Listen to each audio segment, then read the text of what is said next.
All right, everyone. Welcome back to another episode of No Man's Sky. As always, I'm Captain Beefy with the Game Vault here today, and we're going to break out of the normal programming and stuff that we do. We're going to talk about the upcoming 4.0 update that is due out on October 7th. So just a couple nights from now, we'll be getting the brand new update for the game.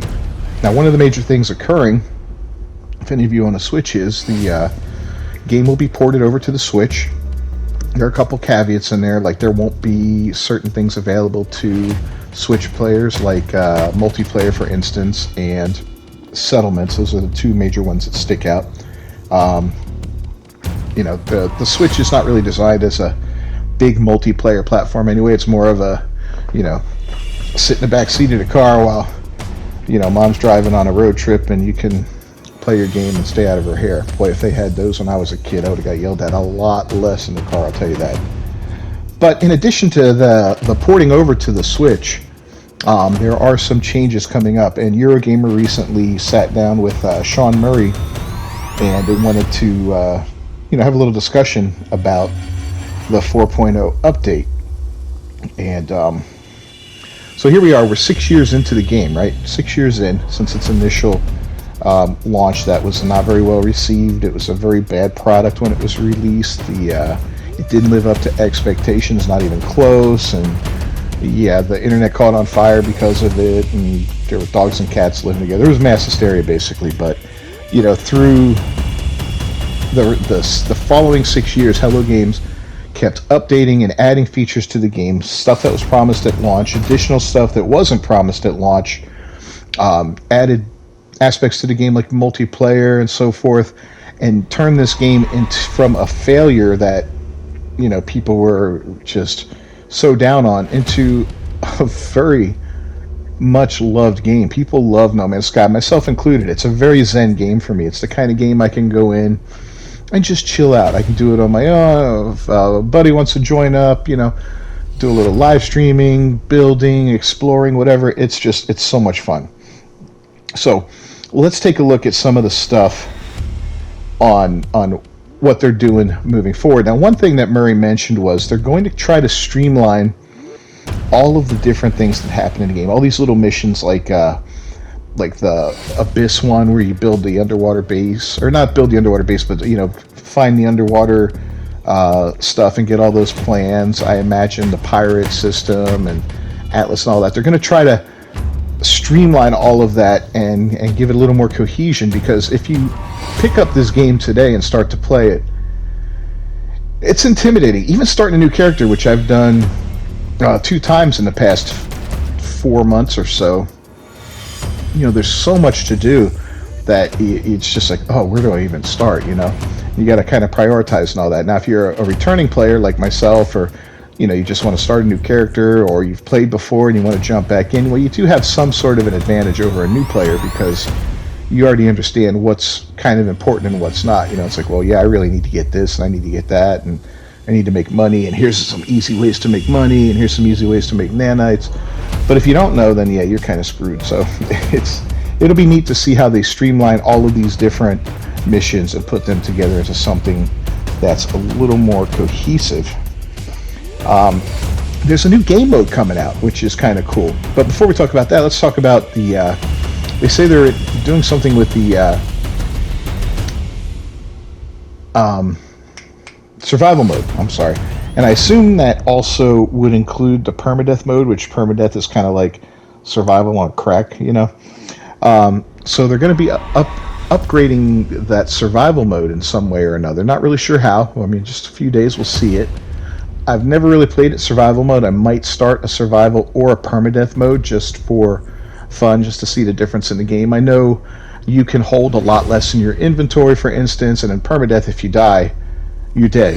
Your save is deleted and there's no going back. So that sucks, And it's that sucks in any game, especially because of the way games crash sometimes, or they'll do stupid things like you go to jump out of your ship on your freighter, and then suddenly you fall through your freighter and you are floating in deep space dying. Yeah, not cool.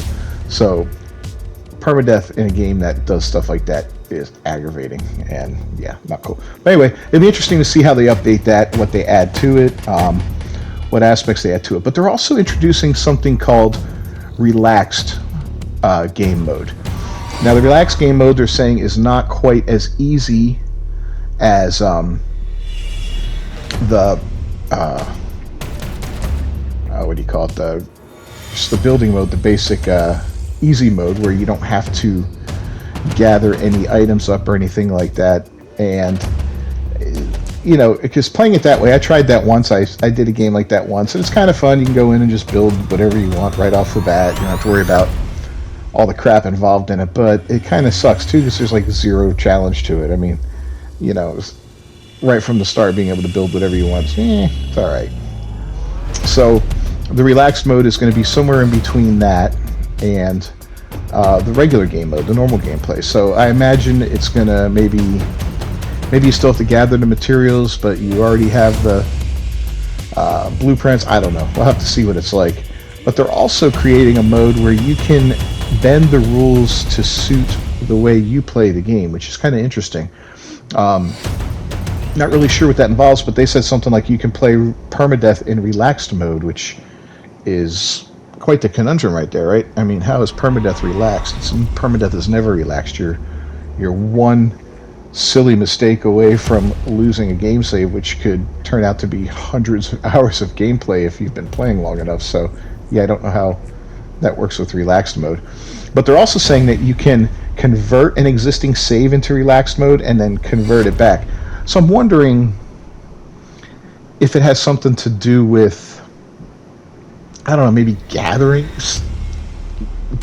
resources. Maybe it gives you a higher yield, or maybe you can build without the resources, but you still need to find the blueprints. I'm not really sure, but it'd be kind of neat, because if the relaxed mode does give you a certain advantage to where, especially when it comes to farming, then yeah, it might be neat to go into that every now and then if you really need to gather up some goods and you don't want to dupe or anything like that, but you also don't want to fly around planets for 3 hours just to gather up what you need. You can just go into relaxed mode maybe and gather it a lot quicker. A lot of games are doing these interesting ways that you can manipulate how the game is played, and I think that's cool. Horizon Forbidden West is a great example where you could do things like make yourself take more damage or less damage, deal more damage or deal less damage, where you don't have to strip a machine for its parts. It'll automatically give it to you. There's a lot of neat little changes you can make to customize your gameplay. And a lot of people are, you want to play it on the hardest mode possible or it's not worth it. Yeah, okay. I mean, if that's what you enjoy, that's great. I love it. Sometimes I play Cyberpunk on very hard, and I play it as a netrunner, and I kick ass at it if I'm not blowing my own horn there, but I love it. It's a lot of fun that way. It's too easy on any other mode for me, especially with the netrunner build. Yeah, it's a slow start and all, but boom, once it takes off, it's a lot of fun. So yeah, play the game you want, and being able to do that and customize your gameplay, that's kind of cool. It might make for a fun thing to do for streamers. If you're going out there doing a No Man's Sky stream, and depending on the level of customization you can do you do it so you don't start out with a starship in the beginning and you have to find one on the planet? Can you do it where you can't build a ground base? You have to maybe only use your freighter, and so you have to prioritize getting your freighter? I don't know. We're going to see, though, in a few days what those changes entail. Now, another thing I heard is they're going to do some stuff with the storage and all that. It looks like we're going to be getting an upgrade on storage. I'm not sure exactly how. If it's going to be more stuff per pile, more openings in our exosuit or our storage units. Are we going to get more storage units? Are ships going to get upgrades? I would love to see the Starship technology slots expanded, as well as the exosuit technology slots expanded a little bit. That would be a big help, and maybe even another little row on the old multi-tool wouldn't hurt. Just because there's so much stuff out there now that you can add to it that you didn't have back in the beginning. So it would be a lot of fun to have some of these changes there. And let's see, what else are we hearing about here? Oh, and it looked like they said now for like longtime players. So if you've been playing this game for a while and you've got your S-class ships, your S-class multi-tool, your exosuit is fully decked out, and you've got all the best S-class modules for it, and so forth and so on. Well, they're saying that there's going to be another level of upgrading available for ships and weapons, so your multi-tool and your spaceships. I don't know if it applies for frigates and freighters, exocraft or anything like that.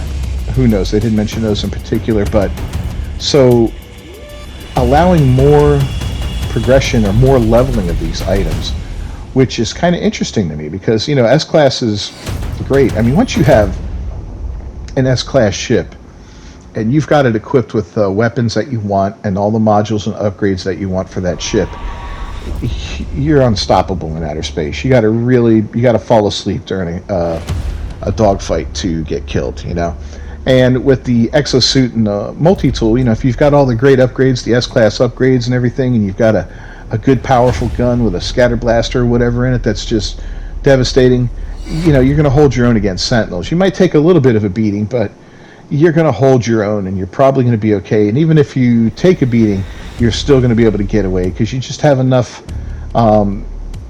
shielding or enough life to get away from the damn things and go save yourself. So it'll be interesting to see what that entails and how that's going to change out. So streamlining the tutorial, this will be kind of neat. I don't think we're getting a new expedition this time around.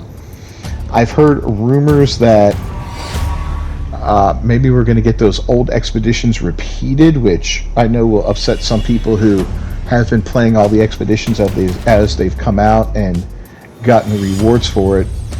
There's a certain bragging right to that where, hey, I got this cool ship, or I've got this cool multi-tool, whatever you got for a reward that's not available anymore, a neat decoration for your base, a poster. So it'll be kind of frustrating for players that have done all those to be able to to do them again, and to have everybody else now be able to get the same stuff as them. I get it. That's a little annoying. There's a certain level of bragging rights to being the guy that has everything. I have everything. It's so awesome. I'm not that guy in this game. I didn't do all those missions. I only did the last one, and so for me, I'd love it. I'd love the opportunity to get to Normandy as well as the Leviathan and some of those other cool gifts. I think there's a worm you can ride, a pet worm and all that. That would be badass for me. But if I can't, I can't. No big deal. But for Switch players, these guys haven't had an opportunity for any of them, so it would be kind of an interesting time to maybe bring all that stuff back. So, what do you think? What are you looking for in this game, and what are you hoping for? Leave a comment down below and let me know, and a like on the video is always helpful. And if you haven't done so already, please subscribe to the channel and ring that bell for notifications. I do put out videos on a daily basis. I've got this running right now and a no commentary walkthrough on God of War leading up to the upcoming release of God of War Ragnarok next month in November. So it's kind of like, it's done episodically, like little 30-minute episodes. So it's kind of like watching a Netflix series or something like that, only with Kratos and the boy. So thanks for joining me, everybody. I hope you're well. I will see you next time.